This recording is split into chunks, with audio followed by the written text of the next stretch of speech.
Dissociative identity disorder, or DID, is a rare and complex form of post-traumatic stress and is a direct result of ongoing childhood trauma, specifically physical and sexual abuse.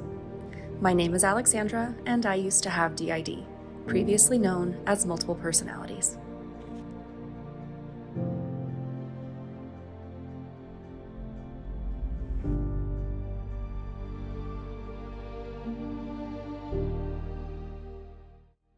I was 14 when I began fainting. I would go completely unconscious if I was under any kind of bodily stress. I passed out probably upwards of 40 to 50 times a day. I saw a lot of doctors and specialists during that time, just trying to figure out what was causing it, and every test kept coming back completely fine. It was a really stressful and scary time. It wasn't until my first memory resurfaced that we realized the cause.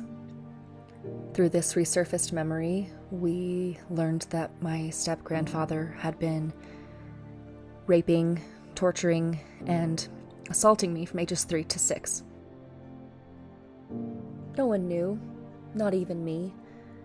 It was too traumatic to deal with as a child, so I would immediately block it. I didn't remember any of it until that first memory. Over the next years, I had 15 or so more memories resurface, each one more traumatic than the last. Around the same time that the first memory resurfaced, alters or personalities started appearing. DID is a creative coping mechanism. It's a way for the brain to protect itself from the trauma by disassociating from reality. In the process, completely separate personalities are formed. Everyone disassociates in one way or another. Who you are as a wife or a mother is different from who you are as a daughter or a sibling. We all have different parts that make up our core.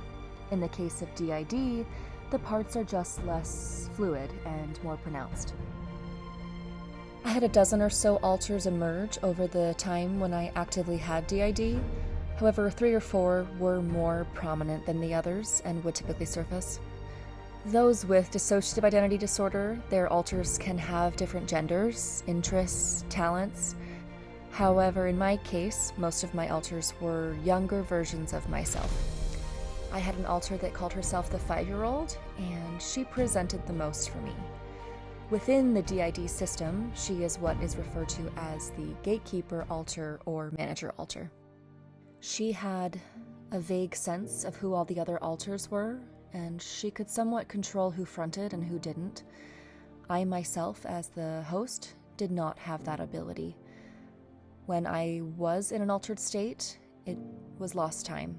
I would have no memory of what would occur when I was like that, so you can imagine things would get very confusing when I would come to. I would typically switch between alters by fainting, almost like a portal. It was very confusing waking up and having to be told how much time had passed or what I had done. I could be in an altered state for seconds, sometimes days. It felt like a double assault. Not only had my body been vandalized, but now my mind and my life was too. Getting my diagnosis felt like a death sentence, like my life was over. The only examples I had of my condition were from horror movies, where I was portrayed as the monster. I felt like such a freak. Hearing a story like mine would have made such a difference in my life. So now I do everything possible to try and spread awareness and hope to those that have DID and to their loved ones.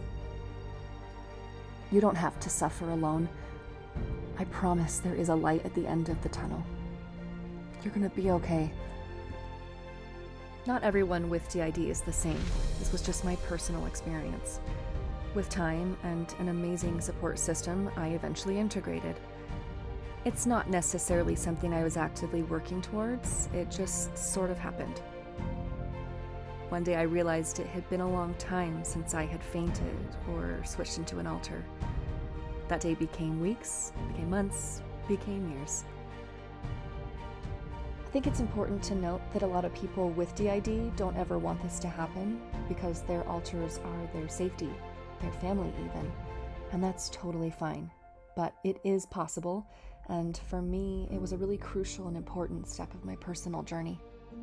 My alters served a noble and worthy purpose when I needed them 10 years ago, and I'm very grateful for that, but I'm okay to navigate life without them now. Today, I am happier and healthier than I have ever been. Most notably, I am a proud mother, which is something I never thought I would get the opportunity to do. While the DID aspect of my trauma is gone, there will always be lingering effects. Abuse leaves a lifelong impact on survivors and their families, and I will never forget what it took us to get to this point. DID, like most mental illnesses, can be incredibly misunderstood and therefore very isolating. Sometimes living with the stigma was worse than living with the symptoms. I always felt like I could never tell anybody because I was keeping this horrible secret. This experience made me who I am today, and I'm a better person for it. Dissociative identity disorder does not define me. It never has, and it never will. It's simply a chapter in my book. I am grateful to say that I am no longer ashamed of the way that my body chose to protect me.